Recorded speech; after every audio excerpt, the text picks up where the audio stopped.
I don't know everything. Mm. And I'm okay with being wrong. Mm. And, we live in a world where everybody's wants to be right. But when you're wearing masks, and you don't even realize that they're masks. But I know myself, and I trust myself. And I'm able to take the mask off and say some things that, aren't necessarily pretty. So many people live their life in toxic shame. Nobody's connecting the dots for them, and their life is falling apart. And they don't know how to get unstuck. So this episode I'm actually quite excited about because you and I have bonded over our neurodiversity, ADHD, all of that magic, and we regularly share videos and ideas and concepts together. But everybody watching, I'd love you to meet Jani Rundall, speaker, author, coach, ADHD extraordinaire, now supporting people in the ADHD menopause space. Yes. Specifically. Before we dive into all of that though, I'd love you to start by telling everybody a little bit about where you were before this stage of entrepreneurship in your life. Yeah. What was going on for you? Well, actually, entrepreneurship was never on the radar, ever. I grew up in corporate. You get the corporate job, tech sales, worked for some of the largest tech companies in the world. And it's then you retire, then you go off and live your life, right? Didn't work out like that for me. So for me, it was really about, I was always searching, right? I just felt like, I'd get the big, commission check and like I'd get the top reward and like felt like, oh yeah, I've arrived. And then is this it? And for me, it was more like an understanding of why do I always have to think there's more? Why can I not just be satisfied? And the age of 46, I was diagnosed with ADHD. And I was like, like all the missing puzzle pieces started to come together. And I started understanding what ADHD was. And at the time, that was a few years ago, at the time, I thought it's a little boy thing, The person throwing the chairs across the room. Absolutely. And I had no idea. Yeah. But then I went down the rabbit hole, as you do, understanding. And I was working with a coach. And I've always worked with coaches, even before coaches were the thing. And I didn't realize that was a hack. But over the years, you find strategies at work, right? So, so I started understanding the whole ADHD thing and getting on track. I was living in Texas at the time and then had an opportunity to move to Australia, packed up, moved across the world, as you do on big adventures of ADHD. Came to a land I didn't know anybody and started basically, if you're going to start the second half of your life, you might as well start it big, right? Yeah, sure. You always go home. I didn't realize that was kind of an ADHD thing. You think about Christopher Columbus crossing the globe and the world is flat. He was probably an ADHDer. But for that, I was in a corporate role here in Australia. And then menopause hit. And, menopause and ADHD is a really interesting, for lack of a word, a cyclone of that no one prepares you for. The strategies I'd had working for me by understanding how my brain worked and all of that. Menopause, threw all those strategies out the window. Wow. Which must have been a shock for you because obviously you just discovered ADHD was a thing and now you've finally found a rhythm and now it's menopause. So menopause, a hot flash here or there, but not what was happening. And all of a sudden it's like I struggled even more and I couldn't quite figure it out. And then life threw a few punches that I wasn't expecting and went through some pretty chaotic times. And I was working in the corporate world and I'm like, I can't do this. I was so wrecked emotionally. And what I didn't realize, it was my emotional regulation. It was completely off with the stress of the things that were happening at the time. And then on top of that, tech sales is, that's a pretty high demand role. And my beautiful partner just said, hey, take a break. Take some time. We're fine. Take a break. And I did. It was the best. I'll say this throughout. Having the right people around you and that support system is absolutely critical. Mm, Right? mm. And I'm fortunate enough to have that. Yeah. I mean, look, I've met your partner, amazing man, and has his own business as well, and so beautiful to see you both together. What tell us a little bit more about that moment of unalignment, or that, you know, this isn't right, I need to move on. I mean, obviously he prompted it for you, but what was going through your mind at that time in terms of that? Because for a lot of people, leaving that corporate role, you know, having that opportunity to fly to the opposite side of the world, you know, you must have been good at what you did, or the company wouldn't have done that for you. What was going through your head when you had to make that decision to leave? I thought it was temporary, you know, and interestingly enough, I was actually coaching, you know, part-time, and I was talking to a career coach, and she said, so what do you want to do? I said, well, you know, I want to find a role doing XYZ, and then I started talking about my plan B, and she said, why don't you do plan B now? I'm like, well, you know, in my prime earning years, I'm out there, I can make all this money now, and then I can retire, and then I can do plan B. She goes, it doesn't light you up. I'm like, you're right, you know, and I had to face the reality that it didn't light me up, and it was hard. Yeah. Before it just like, that's just what you do. And to step back, because again, we had some life circumstances that were just, you know, pretty hard, navigating through that. But when I started really thinking about the coaching that I had done, you know, with different people, and all the coaches who meant so much to me throughout my life, and I just thought, I can't not do this, you know. And then I toyed around with my, you know, I'm a life coach. Well, okay, what do you want to specialize? Let's just specialize in ADHD. And it's like, okay, but it didn't. I mean, it was still there. Yeah. But it was just a matter of getting that clarity, you know. And when I started working with Level Up a few years ago, actually, it was June of last year? No. Yeah, probably June of last year. So it's been about 15 months. I was pretty lost, you know. And coming out of the corporate world, you know, your marketing's done. All you have to do is go out there and be in your zone of genius. So you go sell. Yeah. Well, entrepreneurship was not my, you know, all this stuff, everything I'd learned. It's like, what the heck? Yeah. I've learned to serve, but now I need to learn how to market. I need to learn how to, yeah, totally. Yeah, it was completely different. And again, I'm going to go back to surround yourself with the right people in the right environment. So, so it's been really over the last, I'd say the last 3 to 4 months, it's just getting more clear in my mind about my mission, and all the signs have been there. And yeah. Consistency and persistence pay off time and time again. You know, failure is just pointing you in a different direction. You know, the amount of failed businesses and ideas that people have before they hit that right thing. You've told us sort of what the space you were in that allowed you to leave work is, hey, this is just temporary and we'll see what happens. What was the moment that allowed you to commit to building a business that served your life? Well, I'd like to say that, like, the skies opened up. But unfortunately, it didn't work out like that. I think it was just that sense of, you know, people say, oh, I'm passionate about this. But for me, it's not even passion, it's a calling. I can't not do it. And when I hear stories of people who struggle with different things, and I'm like, you know what? You know, I said in a recent talk that I did that your survival guide, your story is someone else's survival guide. And I thought, so you know true. What?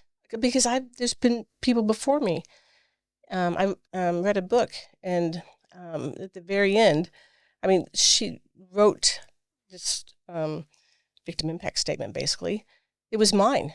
I could change a couple of just key facts, but at the end of the day, it so resonated with me. I thought, and if she's going to do this and put herself out there, which is pretty vulnerable, especially when you're putting your life out there and your world out there, you know, and it helped me and gave me had that kind of impact on me.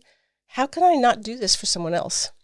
you've mentioned that you're working on writing a book, and is that why you're doing that? Because I think, a lot of us connect with story. A lot of people are scared to tell their story, but it's amazing how much it can inspire other people. What was the idea, the concept behind, starting to become an author? Yeah. Well, Jim, when you and I first talked, and I talked about loving coaching, and I love doing one-on-one, and you were kind, but it's not scalable, right? Yeah. And the story that I have to tell, and the stories that so many prior to me have told me, those, if I do one-on-one coaching, it's not, the message is not going to be out there, right? And so when I started thinking about the vulnerability, and there's some really, really difficult things that I've been through in my life, and nobody's proud to say, whatever that is sometimes. But when you actually say things out loud, it gives you the freedom to say, gosh, you know what, that wasn't so bad. By the way, somebody came up to you and said that changed how I looked at whatever. It takes me right back to the training room when I was in NLP class, because it's right. Like, I had held on to my drug problem for 3 or 4 years because of the ego, because of the corporate role that I had. If people had found out what I was doing, I probably would have lost my job. Massive stuff, massive mask. And I always used to say, oh, look, I was an actor for 10 years, so I'm obviously pulling it off pretty well. When I wasn't, I was struggling. And to this day, I don't know if people saw it, but I definitely wasn't performing how I could have been. But that moment in class when I was actually willing to speak up in a training room, probably 8-9 years ago now, speak my truth. It wasn't just the release, that you expressed. It wasn't just that release of, wow, this is finally off my shoulders. Yeah. But then 3 other people in a group of 25, not huge, came up to me after the training and said, thank you so much, me too. Yep. Have you had that experience with the stories that you tell? Unbelievable. So really my big calling right now in my life is, again, ADHD and menopause. And the suicide rate for women is highest in the ages between 45 and 54. And I lost a friend to suicide not long ago. And I've had other people who I've lost. And what if they'd heard someone there saying, gosh, that's me. Somebody understands. You're not alone. You're not alone. And I say often, I tell my story so others don't feel alone. I've lived this. I've survived it. I've become, and I say not just thrive, but I've become. And so if I can have an impact in just a few words, whether it's a speech, or whether it's something they read in my book, or whether it's socials or whatever, and someone says, you know what, I'm going to continue today because I have hope. All you need is hope, one day at a time. And there were days, I talk to people, even now I talk to people, I feel like I know well, and they open up because I open up. Yeah. And, I never would have known this stuff about them, but it's the stuff that, I talk about things that make a lot of people feel uncomfortable. And you know what? That's okay. There's a beauty in that uncomfortable feeling, for sure. Yeah. So if you're uncomfortable, then push stop or close the book, But I think one of the things, going back to some of the earlier points around the transition is, and I did a talk at the State Library recently about know yourself. It was about ADHD and entrepreneurship. And I said, if you're going to be a successful entrepreneur, know yourself. Know your rhythm. Know what's working. Know the team. And once you know yourself, then you can have the right team around you. Mm. And a lot of times people do it backwards, and we wonder why we have failed businesses. It's that resistance to being uncomfortable. It's almost what keeps people stuck, right? Yeah, because absolutely. for us to expand outside our comfort zone, for us to evolve as business owners, for us to learn on a really basic level, we need to embrace fear, embrace being uncomfortable, love that feeling. Yep. And this is one of the things that I really love about seeing you engage with people and the conversations that we have is there's never really a need to hold anything back. Yeah. Has that always come naturally, or is it something that you've had to work on? No, I mean, no, because you have this persona, you have this, as our friend Rob wrote the book about, the masks we wear. Mm.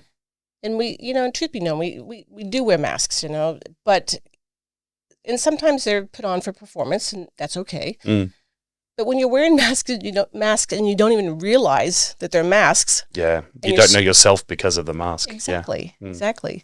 And I think now, it's taken me a long time to get here, but I know myself, and I trust myself, and I'm able to take the mask off and say some things that, aren't necessarily pretty, or they're messy. Life's messy. But I'm able to talk about it in a way now without shame. That's it. Because when we talk about shame, and it goes into toxic shame, and so many people live their life in toxic shame. And especially, in the world that I live in with women in ADHD and menopause, they don't understand what's happening, and they can't figure it out. And they go to a doctor and they just say, take these hormones or do this. Or they don't understand that. Nobody's connecting the dots for them, and their life is falling apart, and they don't know how to get unstuck. What's a tool or a strategy that's supported you? So for the women that are listening that feel like maybe this is happening for them, ADHD or not, but a new chapter in life, whether it's menopause, whether it's something else, what's a tool or a strategy that supported you through this that you could recommend to them? I think the number one strategy is ask for help. Do not suffer in silence. Ask for help. And if you don't get help from the first person, you ask for help again. Yeah, because it's not always the GP or the first person you expect to go exactly. to. Yeah, exactly. And here's a hard truth, right? When we go to our family or even our friends, and the intentions are well-meaning, sometimes that's the biggest betrayal. Yeah. So it may not be a family member or a friend. It could be a perfect stranger. You never know. I guess one of the things that I've learned through a very similar journey, with even starting business, and lucky that, I had family members that had their own businesses, but I did have other family members that were like, why are you doing this? It's too hard. What if you fail? I think something that I've learned is don't just seek support or ask people that are in that industry or doing that thing, but seek out people that have succeeded. Like seek out people that have what you want to have. Would you agree along those lines? Absolutely. Absolutely.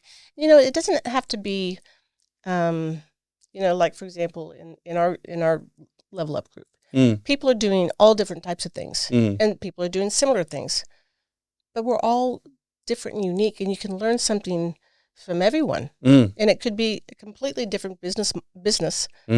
I just had a mastermind with 4 amazing humans, women, and I was like, oh, I'll take something from that, that, and that, and you just like a sponge for those ideas to come in to solidify. Yeah, it's that industry shift. I mean, it's one of the beautiful things that I've seen watching you all today is the there might be a photographer talking to a counselor, or there might be a Pilates instructor talking to a coach, or and you come from what we believe are completely different industries. Yep. When really, if there is a common purpose and a common mission, it's just being delivered through a different avenue. There's amazing ways that you can share and evolve what you're doing and stand out. Absolutely. I think one of the things that I'm most proud of is that I don't know everything. And I'm okay with being wrong. Mm. And, we live in a world where everybody's wants to be right. And you can have two totally opposing opinions or two views, and both of you could be right. And what's the beauty? And that's beautiful because you get to explore. So being wrong, I'm okay with it. If only politicians could do that. If only that's a whole other podcast episode, but blah, blah, blah, no, I love it. What's been one of the most challenging moments for you as a business owner? Let's see. Well, one of the most challenging. There's many, but I think one of the it's probably more mindset. Because if you think about as an entrepreneur, there's lots of logistics, and you have socials and all the technical stuff, and but when you let your mindset get in the way, when you can't get out of your own way, all the other stuff could be perfect, but your mindset is, It's what holds most people back. Exactly. No matter where they're at. It's a human condition, right? Yeah. And if we could just all get out of our own way, life would be beautiful. Yeah. Yeah. Well, it is beautiful. Don't get me wrong. It could be quicker. Quicker. What's felt like a big win for you in business? Getting clarity. It's a massive win, and it wasn't a open the sky moment. No. It was a becoming moment. But so crystal clear that I literally wake up in the morning. This is my mission today. The clarity is, and yes, there's going to be some messy parts of it, but when you understand your North Star and your why, and it's pretty magical. When you picture real freedom now, what does that look like for you? Freedom to me is just like peace of mind. That is, peace of mind. And I've had the 6-figure commission checks come through, and I was excited, and I went on trips. I did all these other things, but that peace of mind, waking up and knowing that you're on a mission to do something extraordinary, and it's bigger than you. That's freedom. And I know all the other stuff will take care of itself, right? Yeah. But how many people live in a world where they wake up next to someone they don't even know, or next to somebody they can't stand. They drive to work, and they work in a role that they hate. They drive home, and they come home to screaming kids or whatever, and they hate their life. That's tragic. And I think for me, when my partner comes home and he says to me, I love my life and I love coming home, that's freedom. Beautiful. And it's love. Yeah, of course. It's love. Yeah. At its finest. Yeah. I think you're right. I think those moments of, I hate my job, I hate going home, I hate this, I hate that. Like it's, there is a finite time that we have on this planet. And, it's exactly why we have this podcast. It's exactly why we do what we do in Level Up, and the community that we're in is to help people take those steps faster, to find the impact, to find the thing that lights them up every day, to want to wake up every morning excited to go to work. Yep. It's a really beautiful thing. Well, it's not work. That's the correct. thing. Yeah. And I told my partner, I said, if one more person asks how's my job going, my job. Well, what is my job? Yeah. Yeah. It's because this doesn't feel like work to me. Yeah, you're right. You're right. The word job has kind of disappeared. Or even work. This isn't work. This is a calling. Yeah. It's bigger than that, you know? It's an impact. It's a message. What kind of, on that topic, what kind of legacy are you building? What do you want to leave behind? I want to leave behind a world where people aren't stigmatized for being different, neurodivergent, and that women are understood. But more importantly, that they understand themselves, right? And they understand what's happening. Nobody prepared me. I didn't know anything about the ADHD, but nobody prepared me for the menopause thing either. And I just thought, what the heck is wrong with me? What the hell is wrong with me? I used to be able to handle this. I used to be whatever. Nobody prepared me. And, if you go into a world, fast forward, where women are like, okay, this is potentially, the gaps here. Watch for this. And more importantly, I had an amazing conversation with Susan Dean yesterday, and we talked about some of this topic, and she talked about her husband being really supportive during this time, and it sparked an idea, as they do in those conversations, is helping men understand what's happening, so they can be the kind of support and, the support for their wife. And, this topic is not just a woman's topic. It's a human condition. It affects careers, workplaces. It affects families. Yeah. It's the human condition. And guess what? Nobody is immune to it. No. It's funny because almost every episode when we talk to people about, what advice would they give, to take that step, it's not about complex strategies and frameworks and systems. It's about purely asking, connecting, communicating, seeking help or seeking support. And it's funny because even finding out my ADHD diagnosis, like very similar to you, very late in my game, I was 36, 37, and I never really felt I fitted in. Life really didn't make sense. I thought that I had all of these terrible problems and the things that I was telling myself. And by just incredibly, luck probably isn't the right word, but just through finding myself in business and talking to the people that I talked to, I had people turn around and go, hey, maybe you should get tested.